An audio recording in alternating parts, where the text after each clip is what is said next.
मौलाना आजाद की स्कॉलरशिप बांटने का काम बीएमसी बैंक को मिला। गलत अफवाहों के बीच घिरी बॉम्बे मर्केंटाइल बैंक को केंद्र सरकार ने मौलाना आजाद फाउंडेशन के जरिए अल्पसंख्यक छात्राओं को मिलने वाली स्कॉलरशिप बांटने की जिम्मेदारी सौंप दी है। इसके तहत बैंक में अब तक 55,407 आवेदन पत्र प्राप्त हुए हैं। बैंक के चेयरमैन जीशान मेहदी इसे बैंक के लिए एक बड़ी उपलब्धि मानते हैं। इसी के साथ वो कहते हैं कि बैंक में जितना काम पिछले 10 महीने में हुआ है उसकी जितनी भी तारीफ की जाए कम है। आरबीआई की जो रिपोर्ट थी हम उसका इंतज़ार कर रहे थे और वो रिपोर्ट्स हमारे सारे काम पे आरबीआई वो मुतमईन है और उसने हमारे लिए जो रिकमेंडेशन किए हैं वो हमको ये बताना था कि जो रिस्ट्रिक्शन थे वो जल्द से जल्द रिमूव होंगे, उसके ऊपर हमारे काम हो रहे थे। मौलाना आज़ाद फाउंडेशन का जो स्कॉलरशिप का जो काम हमको मिला है, गवर्नमेंट ऑफ इंडिया ने जो हमारे ऊपर फेथ किया है, वो अपने आप में एक बड़ा अचीवमेंट है बैंक के लिए, क्योंकि कोऑपरेटिव सेक्टर को इससे पहले ये काम कभी नहीं मिला और गवर्नमेंट ऑफ इंडिया ने हमारे ऊपर ट्रस्ट किया और हमारी जो काम था और जो चीज़ें थी उसको देखते हुए वो काम किया और इंशाल्लाह हम इसको बखूबी अंजाम देंगे। और एक फ़ेज़ हमने कंप्लीट कर लिया है, दूसरे फ़ेज़ में हम इंटर कर गए हैं। शेयर होल्डर और अकाउंट होल्डर्स के लिए एक पैगाम ये है कि जो चीज़ें आ रही थी और जो एक बादल हमारे पीछे काफ़ी दिनों से जो मंडराता चला आ रहा था, अब वो दिन दूर नहीं है कि वो छटें और साफ धूप खिले। 2015 से कंस्टिट्यूट हुआ है ये बोर्ड, 2014 लास्ट में, और इन 2 सालों के बीच में जो प्रोग्रेस हमें करना चाहिए था उस प्रोग्रेस में पिछले साल हमें काफ़ी जो उम्मीद थी कि हम उसमें कुछ कर पाएंगे और वो ईयर हमारे लिए काफ़ी धीमा गुजरा, मगर ये पिछले 10 महीने हमने जो अचीवमेंट किए हैं वो इंशाल्लाह बैंक के हक़ के लिए बहुत अच्छे हैं और जो चीज़ें हमने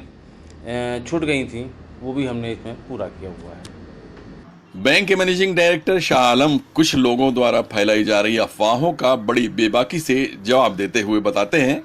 कि कुछ लोग अपने निजी स्वार्थ और मैनेजमेंट पर गलत दबाव बनाने के लिए इस तरह की बेबुनियाद अफवाहें उड़ा रहे हैं। बैंक पूरी तरह से आरबीआई की गाइडलाइंस को फॉलो कर रहा है और कामयाबी के साथ आगे बढ़ रहा है। जो भी लोग आज इस बात की र्यूमर दे रहे हैं कि बैंक कमज़ोर है या बैंक बंद होने के कगार पे है, कोई भी बैंक जिसका CRAR 9% होगा, जिसकी लिक्विडिटी पूरी होगी,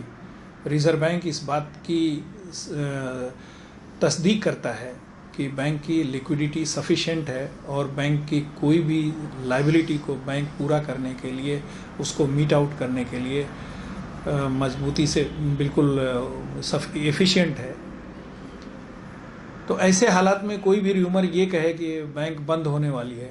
तो ये बहतान और झूठ है। लोगों को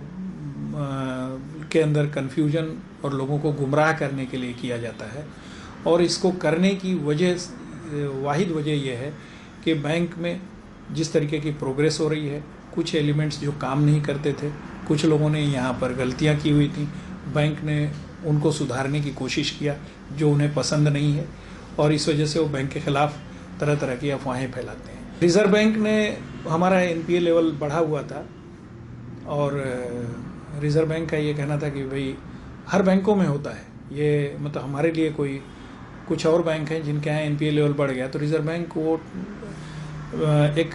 समझिए प्रेस्क्रिप्शन जैसे डॉक्टर इलाज के लिए देता है वो हर बैंकों को देती है। कुछ बैंकों को उन्होंने प्रेस्क्रिप्शन ये दिया कि एडवांस आप मत करो, आपकी रिकवरी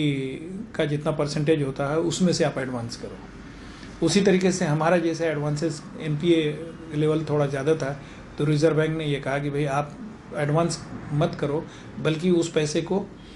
सिक्योरिटीज़ और दूसरी जगहों पे इन्वेस्ट करके उससे प्रॉफिट लो। फिलहाल जब आपका NPA लेवल नीचे होता है तो आप फिर उसके बाद हम आपको कंसीडर करेंगे। और हमने जब सब्सटेंशियल रिकवरी किया, रिज़र्व बैंक इस वक्त हमारा अंदाज़ा है और जो हमारी उनसे बातें हो रही हैं, रिज़र्व बैंक मुतमईन है और रिज़र्व बैंक इस मामले में बैंक को सहूलियत देने के लिए बहुत ही पॉजिटिव है। लेकिन मुझे ये उम्मीद है कि रिज़र्व बैंक हमारे प्रोग्रेस और हमारी मेहनत को देखते हुए बहुत जल्द इस मामले में हमको रिलैक्सेशन देगी। बीएमसी बैंक द्वारा बुलाई गई मीटिंग में मौजूद राष्ट्रवादी कांग्रेस के नेता सैयद जलालुद्दीन एडवोकेट ने कहा कि बैंक अपने एनपीए की वसूली की दिशा में तेजी से आगे बढ़ा है। 100 करोड़ की वसूली तो पिछले कुछ दिनों पहले ही की गई है और बाकी की वसूली भी जल्द ही की जाएगी। कि वो बैंक जो डी कैटेगरी में चला गया था वो अल्हम्दुलिल्लाह इस वक्त सी कैटेगरी में आ गया और इन लोगों की जो काविश है वो इंशाल्लाह इसको अनकरीब सी से जो है बी क्या ए कैटेगरी में लाने का काम करेंगे। इसलिए कि इस बैंक में एक एनपीए का बड़ा मसला हो गया था। जो पहले जो जिम्मेदारान थे, कुछ डायरेक्टर्स और उनकी हमाकतों की वजह से एक 270 करोड़ रुपए के जो एनपीए हुआ था उस 270 करोड़ में 100 करोड़ की जो है रिकवरी के जो प्रोसेस अल्हम्दुलिल्लाह कोर्ट के ऑर्डर्स उनके फेवर में आ गए हैं और अनकरीब वो पैसा इंशाल्लाह इनके पास आ जाएगा, जिससे कि जो 5 क्या कहना चाहिए कि एनपीए की जो रकम है वो जो है 100 करोड़ ये तो रिकवर हो ही जाएगी इंशाल्लाह। इसके साथ साथ 170 करोड़ दूसरा जो एनपीए है उसकी भी रिकवरी का प्रोसेस चल रहा है। इससे बैंक की हेल्थ यकीनन बेहतर हो जाएगी। वरिष्ठ समाज सेवक और पूर्व विधायक प्रिंसिपल सुहेल लोखंडवाला ने कहा कि इस बैंक से उनका रिश्ता करीब 40 साल पुराना है। ये कौम का बैंक है, अगर इसमें किसी भी तरह की कमी है तो उसे मैनेजमेंट को बताकर उसमें सुधार लाना चाहिए था, न कि किसी तरह की अफवाह उड़ानी चाहिए। मेरा इस बैंक से गुज़िश्ता 40-45 साल से मेरी वाबस्तगी है। 1970 में से मेरे अकाउंट्स हैं, मेरी पूरी फैमिली के डिपॉजिट्स हैं, हमारी फिक्स डिपॉजिट्स भी हैं और एक कौम का इदारा है। अगर हम इसमें कोई खामी या कोई नुक्स देखते हैं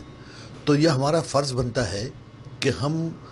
जो ज़िम्मेदार लोग हैं उसकी बात को नोटिस में लाएं, न कि हम बाहर ढंढोरा पीटते रहें, बैंक को बदनाम करते रहें। और अगर कहीं गलती है, कहीं कुछ आपको ऐसा लगता है कि कुछ गलत हो रहा है, तो अगर आप अकाउंट होल्डर नहीं भी हैं तो कौम के एक खैर ख्वाह की हैसियत से ये आपका फ़र्ज़ बनता है कि आप उसको उनकी नोटिस में लाकर उस बुराई को, उस खामी को, उस कमज़ोरी को दूर करने की कोशिश करें। इसमें कोई शक नहीं कि गुज़िश्ता सालों में बैंक की पोजीशन थोड़ी नाजुक थी, इसलिए एडमिनिस्ट्रेटर बिठाया गया। लेकिन अभी फिलवक्त जो रिपोर्ट्स अभी मैनेजिंग डायरेक्टर ने हमको बताई, जो बातें, वो बातें बताने के बाद और कुछ बातों का हमको भी इल्म है, हमारी भी नॉलेज में है, तो मैं समझता हूँ कि बैंक इंशाअल्लाह ताला बहुत जल्द वही तरक्की की राहों पर गामज़न हो जाएगा जो इसका एक शानदार माजी रहा है। बैंक के मैनेजमेंट ने कुछ लोगों द्वारा फैलाई जा रही गलत अफवाहों पर अपनी सफाई देने के लिए प्रेस कॉन्फ्रेंस बुलाई थी, जिसमें बैंक के बड़े अधिकारी, बैंक के कुछ डायरेक्टर और मीडिया के अलावा सामाजिक सेवाओं और राजनीति से जुड़ी कई बड़ी हस्तियां मौजूद थीं। राज बिंद्रा के साथ आबिद नकवी, प्रेस 9 न्यूज़, मुंबई।